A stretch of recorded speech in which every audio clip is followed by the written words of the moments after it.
welcome back to Love Your Food. This week, just in time for the holiday season, we are showing you how to spatchcock and roast a turkey. Yes, we've got a whole turkey here, and we're going to show you how to prepare it. Spatchcock or spattlecock, it's a way of butterflying the whole bird. It involves removing the backbone and, in this case, also the ribcage and sternum. We're also going to debone the thighs. It allows the bird to lay flat and makes it super easy to roast. It roasts much faster and more evenly. And here's our bird. So we're going to use a chef's knife and also a fillet knife. That's that thin one there. And this is our compound butter from last week. And here we go. We're going to get started here. So here we have Chef Caleb. Now, Chef Caleb is not a butcher by trade. So this is basically just to show you how easy this is, even for someone who's not primarily a butcher. You can do this at home. It's honestly not as hard as it sounds. So you're going to start. We're going to cut down through the skin on the sides here, and we're going to cut all the way through and reveal. We're going to get that close to the rib cage down there, just so that we can dislocate the legs. And I'm not going to show you the whole thing. I'm just going to show you one side. So we're just cutting down. You can see there we're cutting all the way down into the ribs, and then we're just going to separate the ribs. We're going to cut all the way through. You want a good, sharp, pretty stout knife for this. You can also use a cleaver for this portion. Some people prefer not to cut through more of the skin here, but it's really up to you. We cut through the skin to get down to dislocate the legs, so that we can get right down to that rib cage. Some people prefer to keep the skin whole. It does change how you're going to arrange it later, but it doesn't have a huge effect on the final result of your bird. So there you go. We've already cut through the rib cage there, and here you go. We've dislocated the wings and at the shoulder joint. And this is the entire back. It just comes right out. All you have to do is just trim all the way up to the sides on either side of the collarbone. And you can see there, the ribs are all cut out. You may need to give it a little bit of a push with your knife to get through some of those ribs near the top on either side of the wishbone. Turkeys do have pretty substantial rib cages up there, and really once the wings are dislocated on either side of that collarbone, that's it. It's you just trim down both sides, make sure those ribs are cut out, and we're going to keep this to make soup out of later. The backbone is fantastic for making soup. If there's a little bit of meat on there, that's fine too, but really the bones are the ideal part. You can go back to our stock making recipe. Roast these bones with a little bit of tomato paste on them and make a really nice dark turkey stock. Very rich, lots of nice flavor in there. So here you can see our bird's pretty much half done. It's already spatchcocked. That really refers to removing the spine, but we're going to go a little further. We're also going to remove the ribcage and sternum here, because it just lays really nice and flat when you do that. So here we're going to take our fillet knife. You want this nice, thin, quite flexible blade, and you're just going to trim very close to the rib cage along the breast.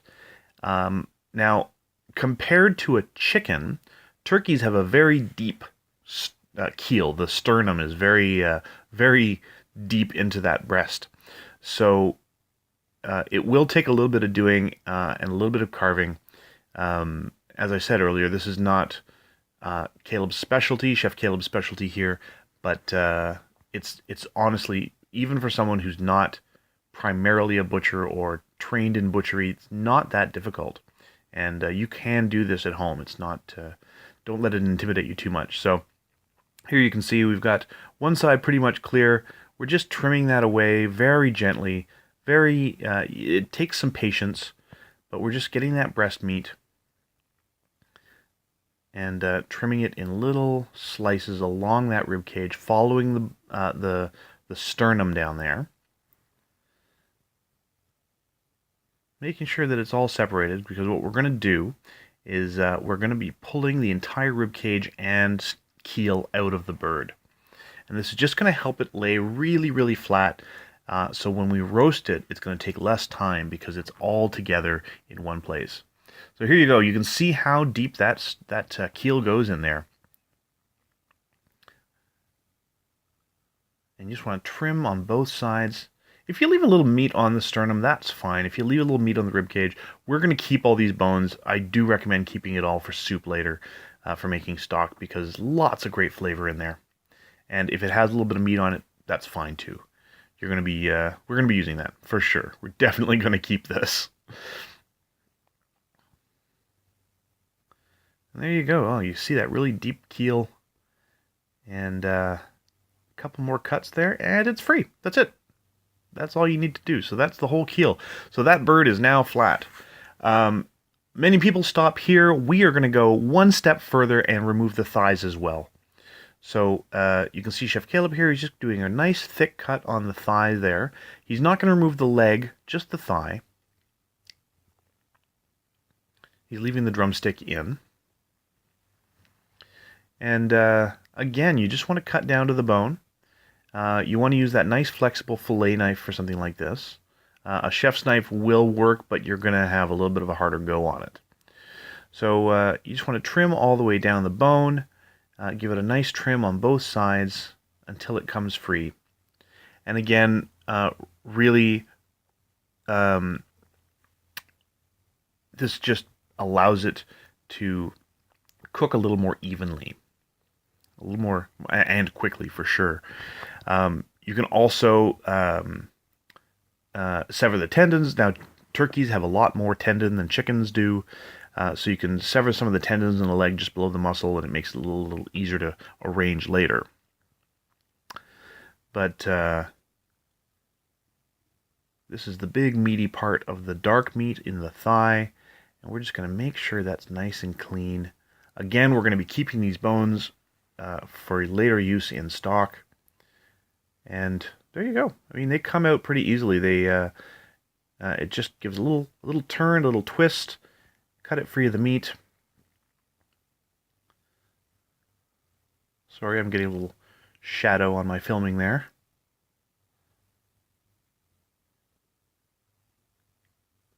Now this part is entirely optional. You don't need to remove the thigh bones.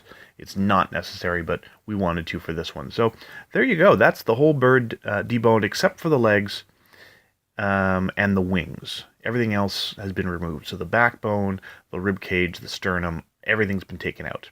So now we're going to take that beautiful compound butter we made last week with the shallots and all the herbs in it. And we're just going to, excuse my thumb in the way there.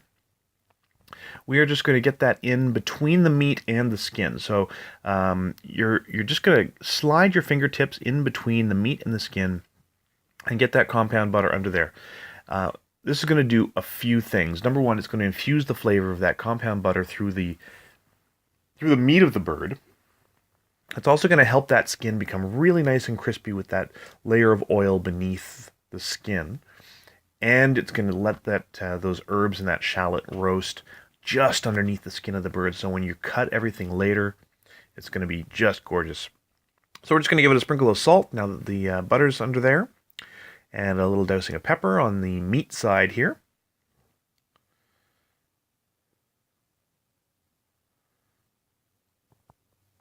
Now we do already have quite a lot of flavor in there from that compound butter, and turkey is a pretty flavorful bird to start with. But we do want our salt and pepper just for seasoning. And now we're going to arrange it on our baking tray. So we have just a regular quarter pan here with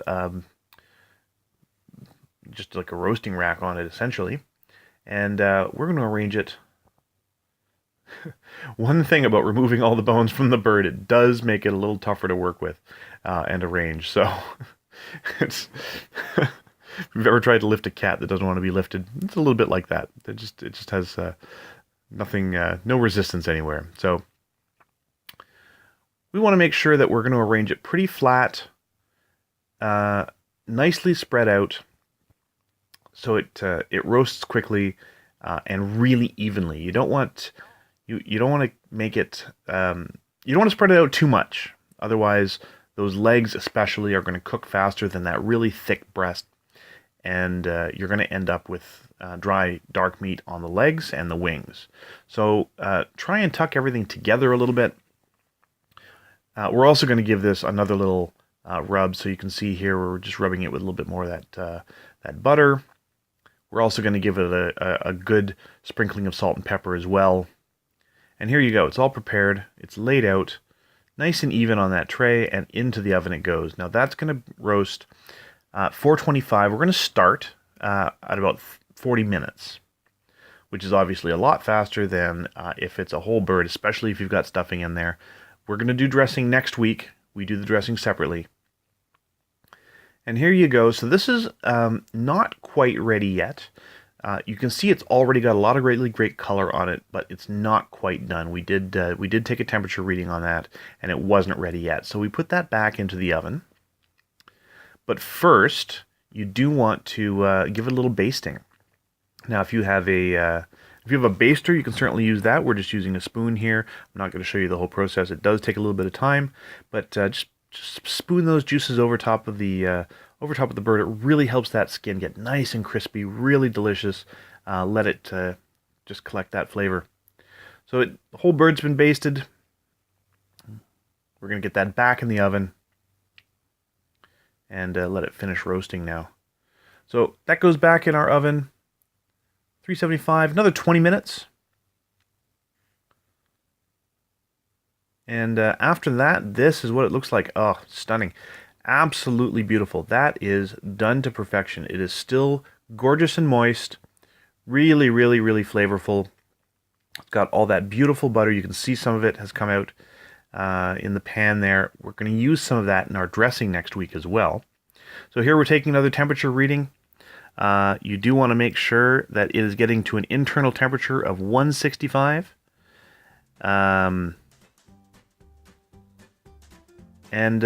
That's it. You want to make sure you're measuring the temperature at the thickest part.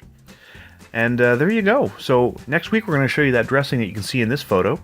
And that's our spatchcock turkey. So if you like this recipe, please do like and subscribe. And if there's any recipes you'd like to see Chef Caleb try on the channel, please let us know in the comments below. And remember to love your food.